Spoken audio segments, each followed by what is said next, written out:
Ladies and gentlemen, welcome back to the other side of the coin and welcome back to yet another match preview. Newcastle versus Chelsea in the Carabao Cup.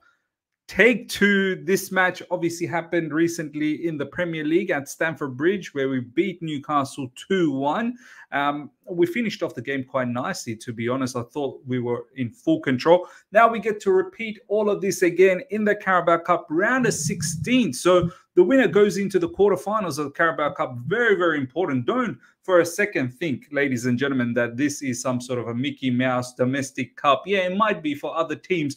For us, our team, this squad needs to feel success, needs to feel some level of silverware just to give that belief that, yes, this project, this direction that our scouts, that our directors, that our owners are, taking, that it's leading to something special. So, look, last season we got very close. We should have beaten Liverpool in the final of the Carabao Cup. It was a secondary team for Liverpool, but nonetheless, look, hopefully that experience has helped this current squad. Yes, we've added more players to it. Some of those players that were there previously, they've moved ahead. They've gone away from the football club. Look, ladies and gentlemen, I'm buzzing, man. I'm actually buzzing for this match. I feel this is all about the B team. Chelsea B team rise to the occasion. I love this, to be honest. Having such depth, quality depth in the squad allows us to be very competitive in the Premier League and allows us to be very competitive across all the other domestic and European cups as well in the likes of Conference League. So I'm confident we're going to go to St. James's Park. Yes, it's going to be difficult. It's never easy to go to St. James's Park and get a result, but I'm confident that knowing Newcastle just played a few days ago, so did we, of course, but we have the depth. We have the depth to bring in quality, rest some of our players that participated in the weekend match in the Premier League, and still be able to bring in quality to compete in this match.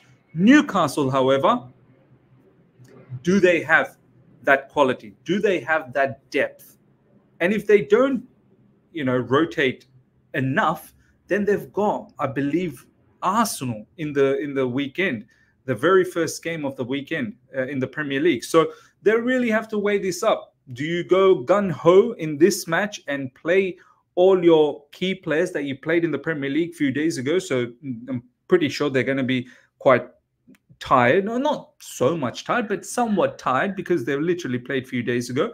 Or do you bring in your secondary team, which is probably not as quality as our B team, to risk it, basically, of being eliminated? So either or, I feel very confident moving into this game. Honestly, we're going to have a look at my lineup very, very soon, but it's a win-win situation for us. We get to rest our play, and I'm going to go with a very much rotated team. I'm not risking any of the key players that participate in the Premier League to be playing in this Carabao Cup. This is a perfect match for all the other players to get an opportunity and perform in this level. And we're not just handing out opportunities to just no-namers. Our B team is quality as, you know what I mean? So this is why I'm confident moving into this game against Newcastle, because I don't think if they continue with their normal team, I believe they should be tied. And if they continue with their B team, that's not as quality as our B team. So let's go, ladies and gentlemen. Let's have a look at the lineup that I'm going to go with. Goalkeeping position, Enzo Maresca has said in the press conference that Jorgensen at the moment is undisputably the number 2 Chelsea goalkeeper. Sanchez holds the number 1 goalkeeping position, and Enzo Maresca is very, very happy with Sanchez. He's going to continue in the Premier League, and he's categorically stated that Jorgensen at the moment is the cup goalkeeper and the Conference League goalkeeper. He does not want to have any discussion about him being a Premier League goalkeeper as yet. So he's laid out the rules and regulations as to how the fan base needs to think about the goalkeeping position. Look, I still think Sanchez is a bit dodgy, and down the track that, we probably need an out-and-out goalkeeper, a top quality goalkeeper. Sanchez, for me, is just too erratic, man, just too chaotic, too shaky at times, and it's not good for the health, man. It's not good for the health of the fans. Next up, ladies and gentlemen, on the right side, Desasi comes in. He seems to be the cup player for us, so I've got no issues for Desasi to play in this game. Strong defender, yes, not the quickest player, but in this particular match in the Carabao Cup, I feel like he can do a decent job. And you know, recently when he has played in the cup matches or in the Conference League, he's done semi all right. You know, he's not been he's not been bad at all. In the middle, I'm gonna have Tosin. Yeah, not Toden, Tosin. I'm going to have Tosin, who is also a very good, you know, yes, he's a decent, you know, defender. I know recently he's had some errors as well, but overall, look, he's one that Maresca has called out recently in the press conference, saying he's one that shows some level of leadership. So let's bring Tosin in, and on his day can be a very, very good defender. On the LCB position, well, the left-sided position, I'm going to have Badia, Benawa, Badiashile, Benoit Badiashile gets to play there. And look, it was a pretty good performance from him against Liverpool, against Panathinaikos as well. I don't think he did much wrong. In fact, he was pretty good. So why not? Let's continue. This is your opportunity to shine in the Carabao Cup. And if you perform well, who knows? Maybe you can crack into the Premier League team. Look, it's going to be tough because Levi Colwell is holding that spot at the moment, but just keep knocking on the door, Badiashile. Keep knocking on the door, and let's see what happens. I still think Badiashile, at the end of the day, is probably going to be sold by Chelsea Football Club. And we're lining up a lot of, you know, young CBs anyway. We've got Anselmino. We're looking at more young CBs. They're not all going to fit in the team. On the left side, Cucurella, undoubtedly. Undoubtedly, Cucurella. He didn't participate in the weekend against Newcastle in the Premier League, so he should be fully fresh. Yes, he did come off the bench, but those were just final few minutes at the end. Cucurella should be fully fit to play this game, and this is fantastic news for us. Cucurella should actually be featuring in the Premier League.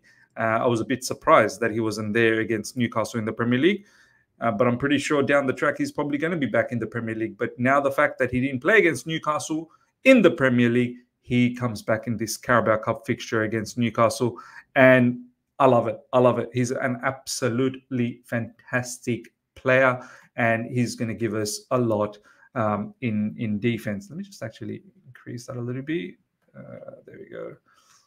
That's better. Okay. In the middle, Enzo Fernandez, ladies and gentlemen, comes into the game.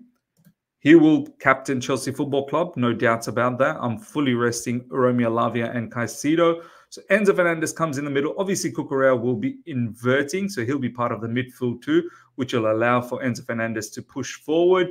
And his partner, this is where it gets a bit tricky. Do I go with Renato Vega? Do I go with Keenan Dewsbury Hall?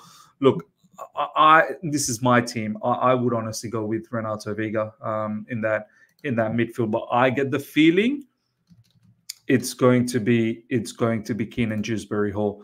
I wouldn't even mind Cesare Cassidy. I think Cassidy has shown good quality from midfield, but I don't think it's going to be him. My pick is Vega, but I do suspect that it's probably going to be Keenan Dewsbury Hall, which will. I think, look, the idea will be is that Cucurella will drop in as the deepest midfielder, and then Dewsbury Hall and Enzo Fernandez will act as number 8s. Up front, ladies and gentlemen, straight up, I think Sancho. This is the difficult part. Maybe you know what I'm going to do here. I think I'm going to go with Mudryk on this side.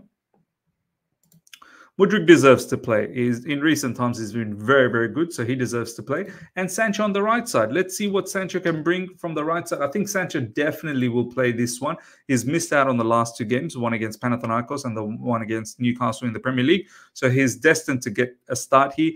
Enzo Maresca has kind of called him out, has said that the last 2 games he didn't feature tactically. So it can't get any clearer than that, Jadon Sancho, that tactically Enzo Maresca is not rating you at the moment. So it's up to you to perform your heart out and show that in the future you are in the mix of conversation that you need to start. Right now you're deemed as, as surplus. So it's up to Jadon. put on the performances, knock on the door, and I'm pretty sure Enzo Maresca will oblige down the track.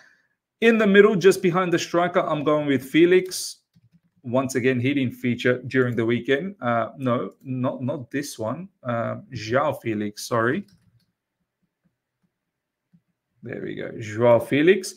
In the middle, definitely he has a point to prove as well. Another player that's not being able to crack into the Premier League. He's in the squad, he's in the bench, but he sometimes doesn't even come off the bench, at least for the last couple of games against Liverpool and Newcastle. He didn't even feature off the bench. So this, once again, becomes a very important game for João Felix to perform well. And yeah, look, there's big rewards here. You beat Newcastle, you move into the quarterfinals of the Carabao Cup, and then it really starts getting tasty in the latter parts of this competition. Up front, look, straight up, it is Nkunku. I'm resting Nicholas Jackson. I'm resting Cole Palmer. I'm going to have them fully fit and raring to go against Man United. Amorim or no Amorim, Man United, you better lube up because we want to, you know what I mean? So look, fully resting all of those players. This B team is more than capable, and Nkunku is more than capable up front. His finishing is splendid, and I think he's going to enjoy his time against Newcastle at St. James's Park. Look, ladies and gentlemen, this is my lineup. Jurgensen in the back as goalkeeper, Cucurella as left back, off the ball, on the ball, he'll invert into midfield. Buddy Shield, Tosin will become the CCB in a back three where Buddy Shield shifts and Cucurella inverts. Desasi will become the RCB. I don't expect Desasi to play as a right back where he bombs up and down. Enzo Fernandez and Viga in the midfield for me. Let me know if you'd have it any different. Mudryk up front along with Felix, Sancho, and Nkunku. Let me know, guys. Would you change anything? What would your lineup be like? This is my lineup, and I think it should be more than strong enough to defeat Newcastle at St. James's Park. There's wealth of quality all throughout that particular team. I'm going with, honestly, I'm not even kidding. I'm going with a 3-0 victory against Newcastle. Straight up 3-0 victory. I think we can keep a clean sheet. I think we can score a lot of goals. And I think we'll get this job done. Call me delusional. I don't care. I truly, truly am believing in this team because this team, you know, it's showing me good character. Yes, we lose, but it bounces back immediately and tries to put a run of wins together. And look, Newcastle, I think, will feel that it's a bit too much for them to face our B team. Ladies and gentlemen, hope you guys have enjoyed this. Smash the like button. If you're here for the first time, subscribe. Hit the bell notification to stay in touch with all my content. I shall see you guys for the watch along, God willing. Until next time, take care. See ya. Bye.